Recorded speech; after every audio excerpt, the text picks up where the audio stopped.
গুচ্ছ বিশ্ববিদ্যালয়ে চান্স পাওয়া অনেক সহজ। আমি শতভাগ গ্যারান্টি দিয়ে বলতেছি, আজকের এই ভিডিওটা দেখার পরে তোমার নিজের প্রতি কনফিডেন্স লেভেল অনেক অংশেই বেড়ে যাবে ইনশাআল্লাহ। তোমাকে এখানে কম্পিটিশন করতে হবে তোমার লেভেলের মানুষজনের সাথে, যারা অধিকাংশ জায়গায় চান্স পায় নাই এখনো। চান্স পাইলেও সিরিয়াল অনেক দূরে। অলরেডি বাংলাদেশের টপ ক্লাস স্টুডেন্ট তাদের মেধার পরিচয় দিয়ে বাংলাদেশের স্বনামধন্য মেডিকেল কিংবা বিশ্ববিদ্যালয়ে তাদের সিট নিশ্চিত করেছে। আমি যদি পরিসংখ্যানটা তোমাকে দেখাই, দেখো, মেডিকেলে আমাদের সিট ছিল প্রায় 5,000-এর অধিক, ঢাকা বিশ্ববিদ্যালয়ে 1800-র অধিক, রাজশাহী ইউনিভার্সিটিতে 1500-র অধিক, জাহাঙ্গীরনগর বিশ্ববিদ্যালয়ে 700 অধিক, চট্টগ্রাম ইউনিভার্সিটিতে 1200-র অধিক, খুলনা ইউনিভার্সিটিতে 600, এগ্রি জিএসটিতে প্রায় 3700, হাজী জানেশে 1275, কুমিল্লা ইউনিভার্সিটিতে 525। আমি যদি অ্যাপ্রক্সিমেট একটা হিসাব ধরি, দেখতেছো প্রায় 16,000 সিট এইখানে কিন্তু ছিল। আমি যদি পরবর্তীতে দেখি যে ইঞ্জিনিয়ারিং ইউনিভার্সিটিগুলো বুয়েট, চুয়েট, কুয়েট, রুয়েট, বুটেক্স, এইখানে অ্যাপ্রক্সিমেটলি সিট ছিল 7,000। পরবর্তীতে BUP, AFMC, maritime, aerospace engineering, এই বিশ্ববিদ্যালয়গুলোকে যদি আমি দেখি, অ্যারাউন্ড সিট সংখ্যা ধরলাম অ্যাপ্রক্সিমেটলি আমাদের 700। সো ইন টোটাল আমি যদি এই সকল ইউনিভার্সিটিগুলোকে সিট সংখ্যা কাউন্ট করি, তাহলে ইন টোটাল আমরা অ্যাপ্রক্সিমেটলি বলতে পারতেছি যে ভাইয়া 20,000-এরও অধিক সিট এখানে রয়েছে। তার মানে বাংলাদেশে দেখতে দেখতে কিন্তু প্রায় সকল ইউনিভার্সিটি পরীক্ষা শেষ, এখন শুধুমাত্র রয়েছে গুচ্ছ বিশ্ববিদ্যালয়ের ভর্তি পরীক্ষাটা। তার মানে যে বিশ্ববিদ্যালয়ে ভর্তি পরীক্ষাগুলো হয়ে গিয়েছে সেগুলোর দিকে যদি আমরা তাকাই যে ইন টোটাল কতগুলোর মতো সিট ছিল, যে অ্যাপ্রক্সিমেটলি 20,000-এর মতো সিট ছিল কিন্তু।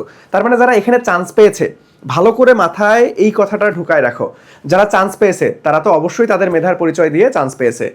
তোমরা যারা গুচ্ছ বিশ্ববিদ্যালয়ে ভর্তি পরীক্ষা দিবা, তোমরা যে সিরিয়াসনেসটা দিয়ে পরীক্ষা দিবা, ভালো করে শোনো, তোমরা যে সিরিয়াসনেসটা পরীক্ষা দিবা, যারা অলরেডি চান্স পেয়েছে ভালো ভালো পজিশনে, দেখো এই ইউনিভার্সিটিগুলোতে চান্স পেয়েছে, মেডিকেলে চান্স পেয়েছে, বিশ্ববিদ্যালয়ে চান্স পেয়েছে, ওরা অধিকাংশরাই কিন্তু আর গুচ্ছ বিশ্ববিদ্যালয়ে বসবে না। যদিও বসে তাহলে কিন্তু যে আচ্ছা ফর্ম তোলা আছে তাহলে আমি গেলাম, ঠিক আছে। তোমার যে চাহিদাটা যে আমাকে যেমনেই হোক গুচ্ছ বিশ্ববিদ্যালয়ে একটা সিট নিশ্চিত করতে হবে, তোমার যে টেনশন কাজ করতেছে, তোমার যে নিড, যারা অলরেডি একটা সিট কনফার্ম করে রাখছে তার নিড আর তোমার নিড একরকম না। তুমি একদম খেয়ে না খেয়ে পড়ালেখা করতেছো যে ভাই আমাকে যেমনেই হোক চান্স নিশ্চিত করতে হবে, আর সে আগে থেকে একটা চান্স পেয়ে বসে আছে, এখন জাস্ট ফর্ম তোলা আছে, দিয়ে আসবে। অধিকাংশ দেখবা যে পরীক্ষাই দিবে না, যাদের মন মতো সাবজেক্ট এখানে চলে আসছে অলরেডি, তারা কিন্তু পরীক্ষা দিবে না। তার মানে একটা চিন্তার বিষয় কিন্তু এখানে আছে, তুমি যদি কনসিস্টেন্সি অর্থাৎ ধারাবাহিকতা বজায় রেখে শেষ পর্যন্ত লেগে থাকো, তাহলে গুচ্ছ বিশ্ববিদ্যালয়ের চান্স নয়, টপ করতে পারবে ইনশাআল্লাহ। কারণ দেখো, যারা অলরেডি টপ ক্লাস রেজাল্ট করছে তারা কিন্তু অধিকাংশই গুচ্ছ বিশ্ববিদ্যালয়ে বসবে না, বসলেও ওই সিরিয়াসনেসটা হয়তো তাদের থাকবে না, কারণ অলরেডি তারা চান্স পেয়ে বসে আছে। বুঝতে পারছো? তার মানে এটা কিন্তু অনেক সুবর্ণ সুযোগ। যারা চান্স পাইছে ভাই, তারা তো আর মুখ দেখায় চান্স পায় নাই, তাই না? তারা তো আলটিমেটলি তাদের মেধার পরিচয় দিয়ে চান্স পাইছে, তাহলে ওরা কিন্তু ভালো স্টুডেন্ট ছিল, দ্যাটস ওয়াই ওরা চান্স নিশ্চিত করতে পারছে। সো এই ধরো আমরা যদি অ্যাপ্রক্সিমেটলি 20,000 স্টুডেন্টের কথা চিন্তা করি, এই 20,000-এর মধ্যে আলটিমেটলি এই 20,000 জন স্টুডেন্ট কিন্তু সবাই গুচ্ছ বিশ্ববিদ্যালয় ভর্তি পরীক্ষায় বসবে না, কারণ আগে থেকেই তারা চান্স নিশ্চিত করে বসে আছে। তার মানে তুমি যদি এইখানে একটু কনসিস্টেন্সি মেনটেন করে পড়ালেখা করো, তাহলে খুব সহজেই কিন্তু চান্স পেয়ে যাবে। কারণ এই যে এরা তো টপ ক্লাস স্টুডেন্ট ভাই, তাই না? এটা তো মানতেই হবে আমাদের, কারণ এরা অলরেডি টপ ইউনিভার্সিটিগুলোতে চান্স পেয়ে বসে আছে। তারা কিন্তু সবাই এখানে বসবে না, কারণ এরা চান্স পেয়ে বসে আছে রিল্যাক্সে, খুব সুন্দর মতো দিন যাপন করতেছে।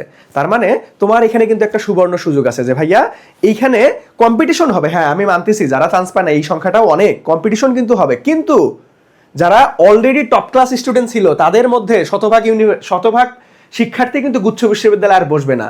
যে বুয়েটে ফার্স্ট হয়ে গেছে সে গুচ্ছ বিশ্ববিদ্যালয়ে বসার দরকার আছে? যে ঢাকা ইউনিভার্সিটিতে ফার্স্ট হয়েছে, যে ধরো মেডিকেলে ফার্স্ট হয়েছে বা চান্স পাইছে, তার তেমন কিন্তু নিড নাই গুচ্ছ বিশ্ববিদ্যালয়ে বসার। তার মানে ওই টপ ক্লাস স্টুডেন্টগুলো কিন্তু আমাদের এইখানে কম্পিটিশনে আসতেছে না। কম্পিটিশনে আসতেছে কারা? যারা অলরেডি চান্স পায় নাই, সেখানে কিন্তু তুমিও আসো। তার মানে ওদেরকে বিট করা তোমার পক্ষে খুব একটা টাফ কাজ হবে না, তুমি কিন্তু খুব সহজেই তাদেরকে বিট করতে পারবা। কারণ তোমরা যারা এখানে পরীক্ষা দিবা তারা কিন্তু মোটামুটি সেম ক্যাটাগরির, যারা অলরেডি একদম গড গিফটেড অনেক মেধাবী, তুমুল মেধাবী ছিল, তারা কিন্তু অলরেডি এই ভালো ভালো প্রতিষ্ঠানগুলোতে চান্স পেয়ে বসে আছে। তারা কিন্তু গুচ্ছ বিশ্ববিদ্যালয় অনেকে দিবেও না হয়তো। বুঝতে পারছো? তার মানে তোমাকে এখানে কম্পিটিশন করতে হবে তোমার লেভেলের মানুষজনের সাথে, যারা অধিকাংশ জায়গায় চান্স পায় নাই এখনো, চান্স পাইলেও সিরিয়াল অনেক দূরে। তার মানে এই কাজটা কিন্তু তোমার জন্য সহজ। তুমি যদি কনসিস্টেন্সি মেনটেন করে খুব সুন্দরভাবে ধারাবাহিকভাবে একদম শেষ পর্যন্ত তোমার বেস্ট দিতে পারো, তুমি একদম তোমার বেস্ট ভার্সনটা উপস্থাপন করে পড়ালেখা করে পরীক্ষায় অ্যাপ্লাই করতে পারো, ইনশাআল্লাহ এখানে খুব সহজেই একটা ভালো সিট নিশ্চিত করতে পারবা, শুধু চান্স নয় ভালো একটা পজিশন করতে পারবা। সো প্রাণপ্রিয় শিক্ষার্থীরা, তোমরা যারা বিজ্ঞান বিভাগ থেকে গুচ্ছ বিশ্ববিদ্যালয়ে ভর্তি প্রস্তুতি নিচ্ছ, তোমাদের উদ্দেশ্যে আমাদের অনলি জিএসটি ইউনিট কোর্স কিন্তু এডুকেশন থেকে আমরা লঞ্চ করে দিয়েছি। এখানে শুধুমাত্র গুচ্ছকে ডেডিকেটেড করে আমরা তোমাদেরকে পড়ালেখা করাবো। সো গুচ্ছ ডেডিকেটেড তোমরা ফিজিক্স, কেমিস্ট্রি, ম্যাথ, বায়োলজি প্রত্যেকটা সাবজেক্টের লাইভ ক্লাস পাচ্ছ। তার পাশাপাশি যারা উচ্চতর গণিত কিংবা জীববিজ্ঞানের পরিবর্তে বাংলা অথবা ইংরেজি দাগাবে, তোমাদের জন্য গিফট আকারে বাংলা ও ইংরেজি ক্লাসও থাকতেছে।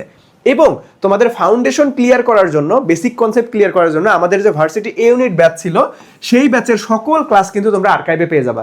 এই ব্যাচের ক্লাসগুলোতে কিন্তু আমরা একটা অধ্যায় একটা ক্লাসে শেষ করে নেই, আমরা 2 থেকে 3টা ক্লাসের মাধ্যমে একটা করে চ্যাপ্টার একদম ভেঙে ভেঙে দেখায় খুব সুন্দরভাবে পড়াই দিছি। তার মানে তুমি বেসিক ফাউন্ডেশন ক্লিয়ার জন্য আমাদের আর্কাইভ ক্লাস পাচ্ছ, কোশ্চেন প্যাটার্ন বোঝার জন্য যে ভাই গুচ্ছতে কি ধরনের কোশ্চেন আসে, গুচ্ছতে কি টাইপের কোশ্চেন আসে।